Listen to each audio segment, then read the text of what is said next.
Well, welcome back, everyone. It's Bill with my friend and colleague Amy Schmitz on our column and podcast, Mediation. That's mediation with the A and the I switched. We focus on the intersection of mediation and artificial intelligence. Amy? Yeah, so we're really excited today. We have Renee Jackson, a real pioneer in AI and mediation. She is the founder of Dispute AI, Dyspute AI, and really exciting work that she's been doing. I got wind of her and the work that she's doing from the ODR Forum, which is an online dispute resolution mega conference that's been going on a long time, and really been a pioneer. Before that, she had practiced law with Cravath and also in-house at several different places, and has done a lot really in this kind of always being on the innovation side, always thinking ahead. I could talk endlessly about her background. She even played college basketball, which I think is very cool. So with that, welcome, Renee. Tell us about your company. Thank you. Thanks for having me. Really appreciate it. I should clarify, I did not practice law at Cravath. I'm not that impressive, but the rest was correct. So thanks for having me on. Really nice to meet the both of you. My company is called Dispute AI, spelled with a Y, as you mentioned. And we built what we think is the first AI mediator. And came up with the idea for the company in March of 2024. We launched our beta product in March of 2025, about a year later. And then we just launched our real version of our product this past January. And I can definitely explain more of what that's about. But essentially, we built an AI mediator. There's a fully automated flow, and then there's a human in the loop flow. And so, really, I believe that mediation is very effective, and I've used it very effectively over my career. But it's really expensive and time consuming. And so, those everyday disputes that people face, mediation would be a really great tool for them, but it's often out of reach. And so the whole thesis for the platform was, can AI effectively mediate common two-party disputes, more of those high volume, low dollar value that may not get access to mediation currently. So when you say fully automated, do you mean there is no human in the loop, or is there a human, and when does the human come in? So we have two paths. It's, Okay. it's interesting. When we first launched in beta, it was fully automated, no human. And a big chunk of the beta testing feedback was like, this is cool. I would feel more comfortable if there was a human somewhere involved in the process. And so we rebuilt the platform from scratch when we launched the one that we launched this past January, and we incorporated a lot of the feedback from the beta testing, but the main piece that we incorporated was the human in the loop workflow. And so how it works, it's built for, I say mediation providers, and that could be a single neutral, that could be a mediation organization. And basically the way it works as the mediation provider, you invite the parties to the mediation. The parties participate using the AI mediator, but the human who is in the loop can decide if, when, and how they want to or need to intervene by following along in our dashboard. And both the parties and the mediation provider get robust notifications. So they can just check their email to see what's happening or what's not happening and determine whether they need to step in at all. So is the AI mediator it's fully asynchronous, I assume. Correct. It's fully text-based as well. So Correct. participants to the mediation are entering information into the dashboard, into the platform, and then getting updates in real time. Mm-hmm. Does the AI mediator, is everything happening in a joint session? Is the AI mediator exclusively in caucuses that are taking place concurrently? Is the AI mediator focused on emotional concerns or just positions and interests? Yep. Can you say a little bit more about that? Sure. So the way that the process works after the parties receive the invite, they get a little, a little lesson on how the process works, and then they go through an intake chat with our AI mediator, who's named Adri, ADR plus the letter I, and the users can even pick an avatar for Adri. So if they want Adri to be a woman or a man, or different race, gender neutral, they can pick that avatar. And so then they go through an intake chat, separate, um, separate and private, right? So their first initial conversation with Adri is completely private between themselves and Adri. And Adri asks questions that are tailored to the dispute to try to pull out what happened, what are the key dates, what are the key documents, what would you like to see for a resolution. And so really what she's trying to, I call her a she, I can't help myself. Really what she's trying to pull out is the interests and the goals of the parties, whether there might be any, overlapping settlement ranges. And she's not doing any legal analysis of like, here's how your case would play out in New York State or something like that. She's really just focusing on whether there's any common ground that can be found. So that was your first question. And then your next question was, I think, is everything done in caucus? So we did try to mimic parts of a human mediation. And the side chat with the mediator, the first intake chat, that's private. Any feedback that you give to Adri on a settlement proposal, that's also private. There are certain parts that are shared with the other side, and we're very transparent about that.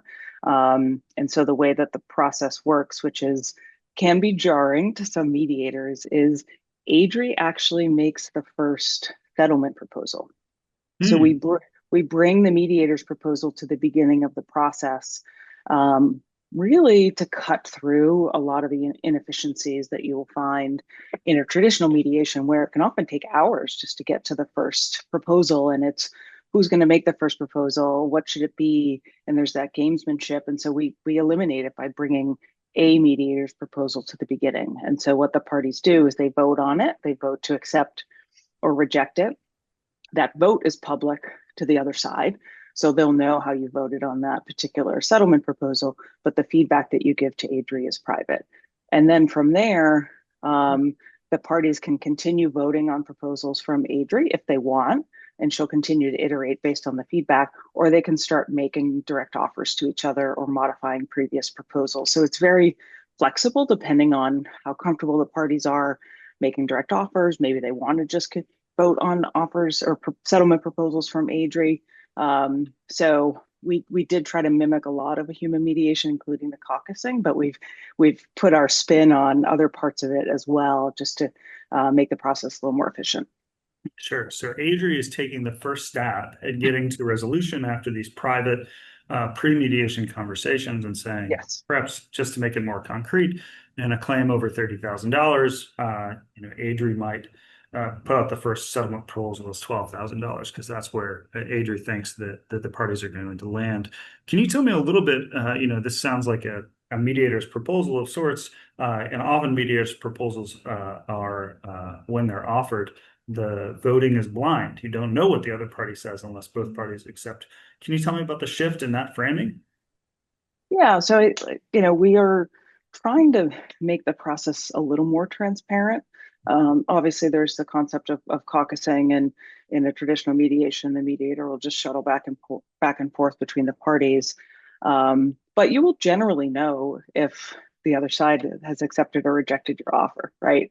And so that piece, we're very transparent. Like you can literally track the proposal history to see, okay, they accepted this offer, they rejected this one. And so you can kind of try to see whether you might be able to meet somewhere.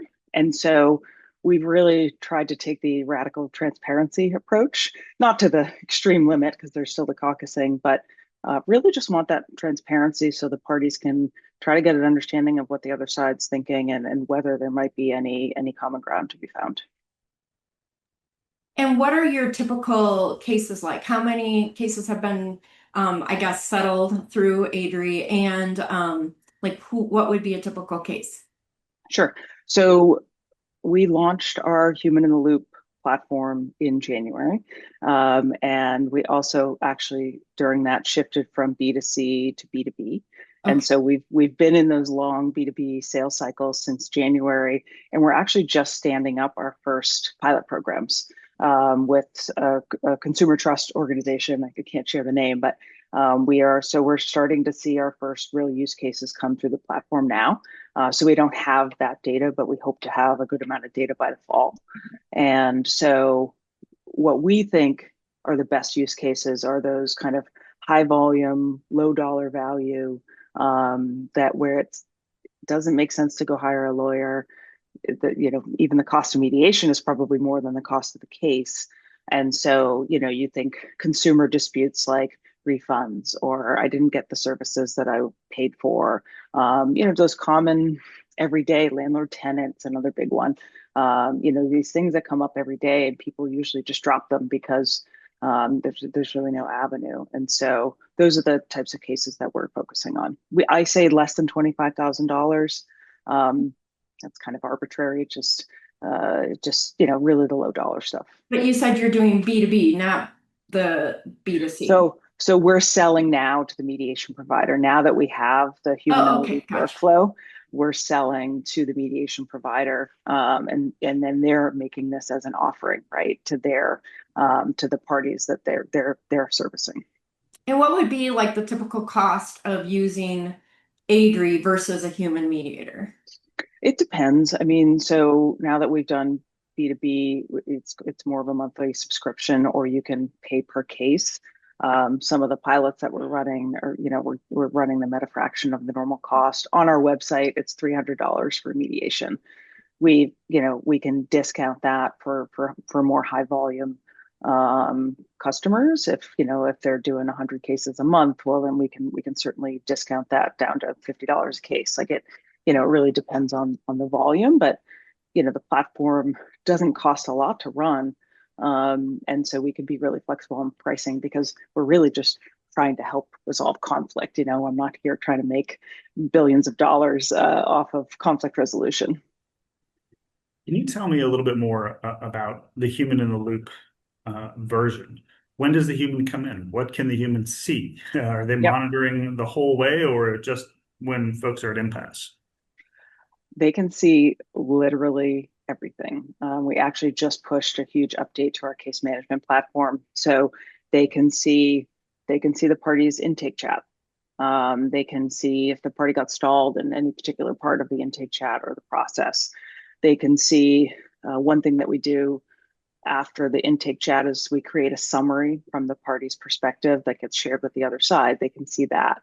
They can see how the parties vote on proposals. They can see the private feedback that the user has given to Adri that the other side doesn't see. They can see how, all the shared documents. They have access to the shared documents. They can see if a settlement agreement has been signed, because we also offer that as part of the process. So they have about as much visibility as you could possibly have into the process through their dashboard.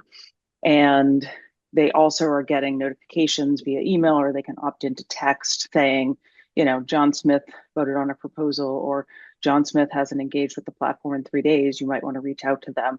And so they essentially decide if they even need to insert themselves into the process. Like if you're managing hundreds of cases and there are certain cases that are just going along smoothly, the parties are participating, progress is being made, just leave it, let it be. But if there are cases that are stalling, or maybe the parties have questions, or maybe they did make some progress, but it's fully stalled, and the human wants to step in to see if they can get it the rest of the way, they can do that as well.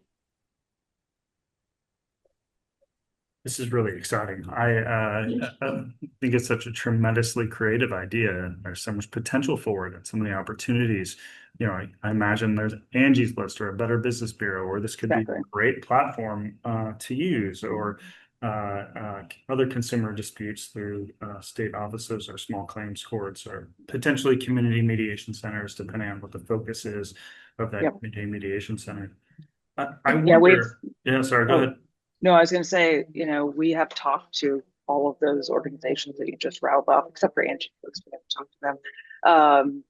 And I think the ultimate goal is to end up in courts, small claims courts, or even, state agencies that offer mediation, like the EEOC or the state equivalent. They want to see some data points first, right? They're not going to be the guinea pigs. And so we're really trying to build that data now through pilot programs so that, next year or maybe we can go to some courts and say, here, it works better than a human, it works the same as human, whatever the data Right. shows. And so we're really excited to stand up these pilot programs, get that early data, and then kind of see where we can take it. And how, sort of getting into the technical aspects of it, because I remember the Cyber Justice Laboratory created the large language model mediator, which was an AI mediator, and they had a lot of issues though with hallucinations, where the mediator was sort of throwing out things that were never part of the facts that were presented to the mediator. So how Yep. do you prevent hallucinations? Sort of obviously that's years ago. Now AI has become much more robust. So could you tell me a little bit more about sort of the technical Sure. aspects of it? Yeah, so we utilize, right now we're using two different LLMs. At Okay. one point, we were using three. We basically are constantly looking at the new LLMs that come out to figure out how are they best used for the different use cases on the platform. And right now we're using, Google's LLMs and OpenAI's LLMs. And the way that it works is Adri, so we've spent a lot of time putting guardrails in place, and not just Good. for hallucinations, but for ethical Privacy. standards. So for example, Adri is instructed on the AAA ABA ethical standards, the JAM standards, the iCoder standards, and so we've given her instructions based on what a human mediator would use to run their practice. And then as far as the hallucination goes, we instruct Adri to only use the case file, right? So Adri is not going to go out to the internet and say, okay, here's the type of case, and here's how it might be resolved, or here's a solution that some other people came to on this type of case.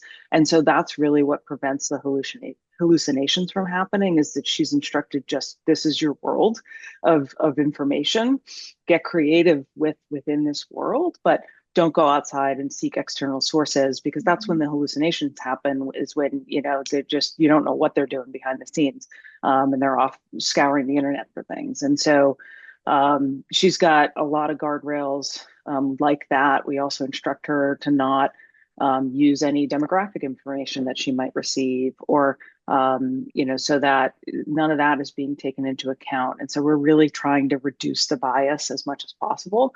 Obviously, humans come with bias, but the LLMs do as well, as we've learned over the past couple of years. And so we're trying to, put guardrails on that as well, to really make sure that Adri is a true neutral. Mhm. I mean, that's the argument. I remember a colleague who is involved in this a long time ago, and he would always say the AI can actually be less biased than the human, right? Yeah. Even the biases that people don't realize they have may come forth. So that's pretty exciting. Yeah, and I assume it's very closed, and like your cybersecurity and privacy is really locked down. Correct. And we access the LLMs via API, so Okay. they don't train on any user data. And we've got some pretty robust security protocols in place as well. And we also, I'm learning a lot about this space too. Our CTO has implemented what's called evaluations, and those are for all Adri's outputs, so for the proposals, and also for whether a user is using abusive language.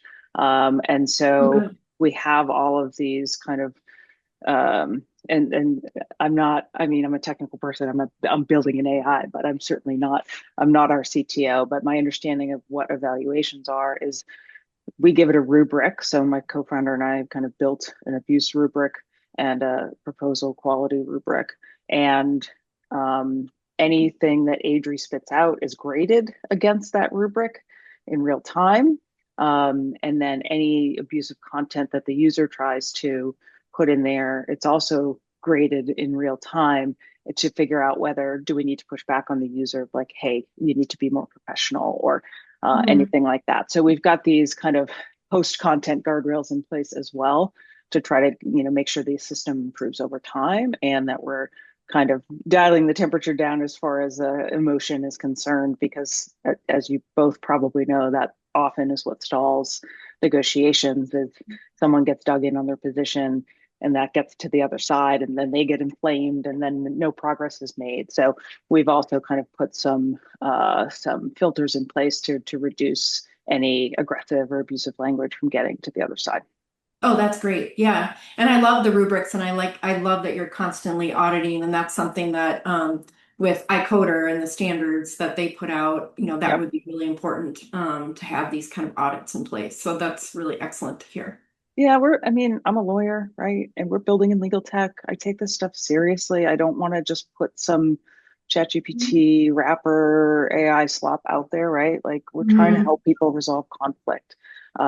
We've put a lot of thought into the platform, and so we really take our role there seriously and are not interested in just like putting something Yeah. out there and hoping for the best. Like we really want to have it as ethical and as structured as we can. Yeah. No, it sounds really exciting, and I love that. I think it can really help with access to justice. I imagine a lot of sort of self-help centers and community mediation where, they don't have, there's not a lot of money these days to pay for these kinds of Yep. services.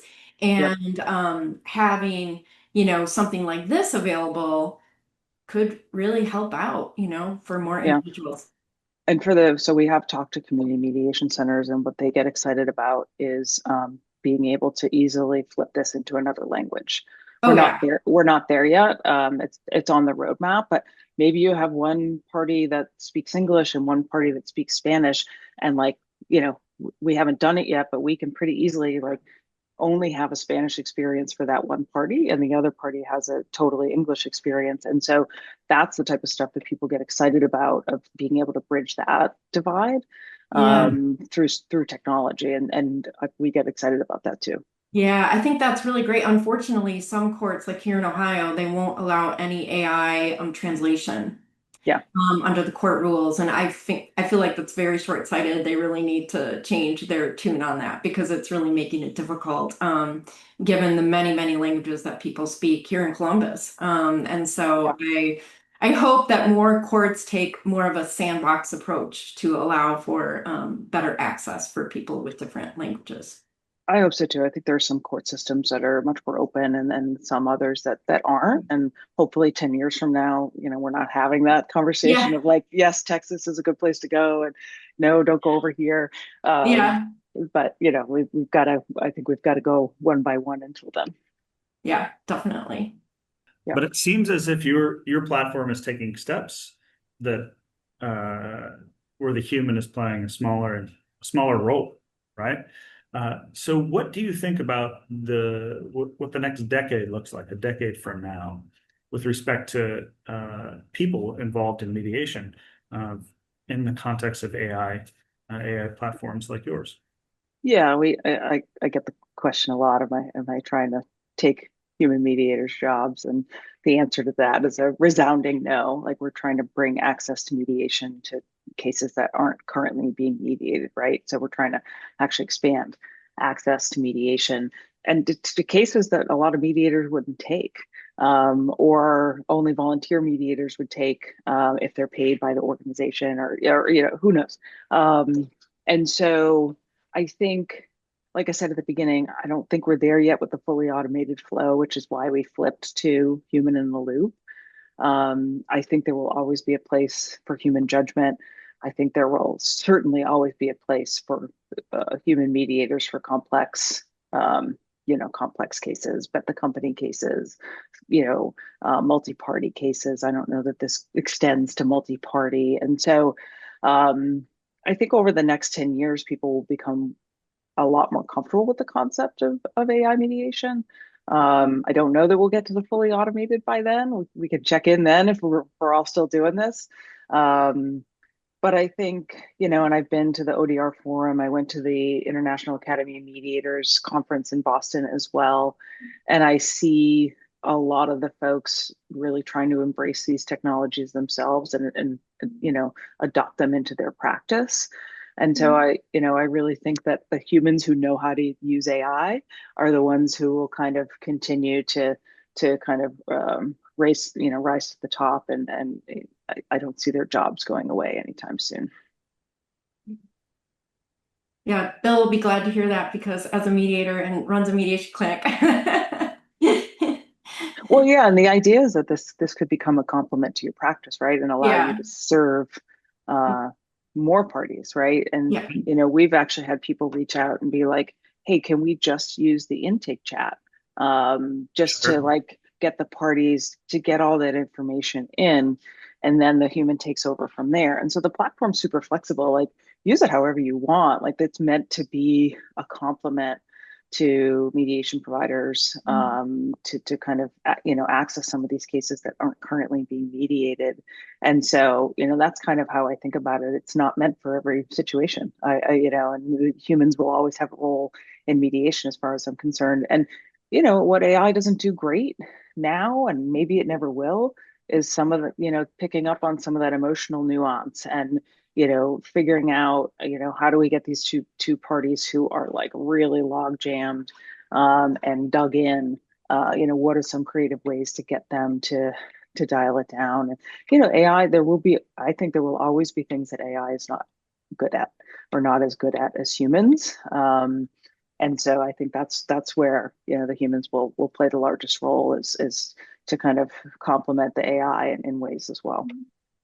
I wonder if in some circumstances, though, the AI might even help create that sort of pause, like in terms of anger and help bring down the temperature just because it's, not a human. You're not going to be saying, oh, they're going to be on so and so side because it's a, regardless of what assumptions might be made, but sometimes that is an assumption that's made. I Yeah. remember even when I was in practice thinking, oh, this mediator's on the other side, Yeah. and you're not really neutral. So in some ways, it may feel, it may help bring down the temperature. I agree. I think two things. One, I think the asynchronous part of it can bring Oh that yeah. down, of like, you know, Hmm. respond when you're ready, respond on your own Yeah. time. It doesn't have to be in this pressure cooker of a mediation, like, like we are sitting here on a Zoom or in person. And then the second thing is, I actually teach negotiations at the University of New Hampshire, and we ran an exercise in the spring of 2025 with the beta version of Adri, where I had 7 groups of students use Adri, and 7 groups of students worked with human mediators, same set of facts. Um, and one of the interesting findings was a lot of the students said they prefer to use AI because they think it's actually less biased than a human. And these Oh are yeah. these are business school students. These are Yeah. non-lawyers. Like, they don't know Right. that mediators come with some baggage sometimes, and Yeah. so there are definitely, I think, some younger folks coming up who will, if they don't already, will prefer to interact with AI in a lot of contexts. What else? The other thing I think is interesting, and I know Colin Rule and I have talked a lot about this as well, a long time ago even, is just thinking about we need more of sort of evaluative, like an arbitration basically that's more non-binding but evaluative. And sometimes Right. that's what people actually really want.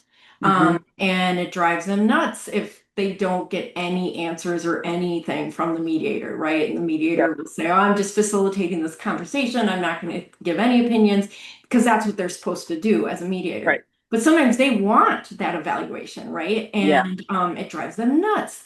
But so this may provide that sort of an opportunity, and I suppose some like very, facilitate, oh, that's the only way that mediation can occur would Yep. not agree with this idea of the mediator putting out the first offer. But others, maybe that's what the parties want. And so sometimes Yep. allowing for that option, I think can be, I always argue for optionality. I think people all just want different things. And in some circumstances, this may help kind of get it done more quickly. And money now is better than money later, especially in a Yeah. small dollar claim. I could see Yeah. insurance claims. I could Hmm. see mass claims, right, for small amounts of money, which are Yep. happening a lot now. Those are some opportunities I would think. Yeah. And I think that, you're exactly right, of where the use cases are. And, it's just really interesting to build in this space, talking to people just like you, like, oh, I can see it used here and I can see it there. And, there's, we've got to get those people to engage and get there on their own. But I think there's so many possible use cases for this type of software. And what you're doing at the front end with the first mediator's proposal, Mhm. it's really early neutral evaluation or Yeah. combining arbitration. And Yep. those often serve as starting points for negotiation. And Yeah. that's what the platform is doing. And so it's a Yeah. way of kind of shifting the framework and using the structure and the confidentiality structure of mediation to help accelerate communication. Yeah. It's a really exciting And we've talked about kind of being more uh, forceful in that regard, like giving each party a case score or like, like this is an A- in New York State or something like that. Um, eh, but we've not built that yet because that's hard to build and that's hard to build with accuracy. Yeah. Um, and so you wouldn't want a party relying, Adri says, oh yeah, you're guaranteed to win this in New York State and whatever county, and then they rely on that to not settle or to push harder. That's the hard thing that's going to that like I don't know that we're the right people to build that. And it certainly would require a lot more funding than we currently have, but like you could see something like that being useful where you're invited to a mediation, you come in, you have your intake, you upload your documents, and then it's like like, yes, you've got a good case, here are your strengths, here are your weaknesses, and that the other party does the same thing. We'd love to build that. I worry about building that with 100% accuracy. Yeah. Yeah, and we all know that the one thing about large language models certainly is it's very over positive toward Yes. different things. Oh, you Like have a great you're case. Yeah. amazing. You're totally gonna win $1 billion. And you're like, Yeah. yeah, but I only claimed $10. Right. And they're It's small saying the same claims, thing. the And they're cap. saying the same thing to the other side, right? Oh yeah, definitely. And that is an issue actually with like talking to the self-help center here. People will come in and say, I know I've got this awesome case because ChatGPT said I do, and then it's hard to sort of manage expectations. And then Yeah. the self-help center attorneys have to say, well, not really. Yeah. I know. And See? Yeah. it's a different question as well in a state like New Hampshire, which I understand is a unified court system Oh state, yeah. versus Ohio that Oh has gosh. 88 common pleas courts, let alone municipal courts, Yep. that all are slightly different. And that is Sure. a huge, can you Right, access forms problem. online to upload in the app? Nope. Nope. Nope. You gotta go find them. And Yep. that's just, it's a different world. Yeah. It is. Yeah. State by state for sure. I know. I wish we had a unified system, but that's for a different podcast. But anyway. and you got the wrong guest for that too. So Fair enough. Fair enough. Well, this has been so wonderful, Renee. Thank you. Thank you for thank you. taking time with us.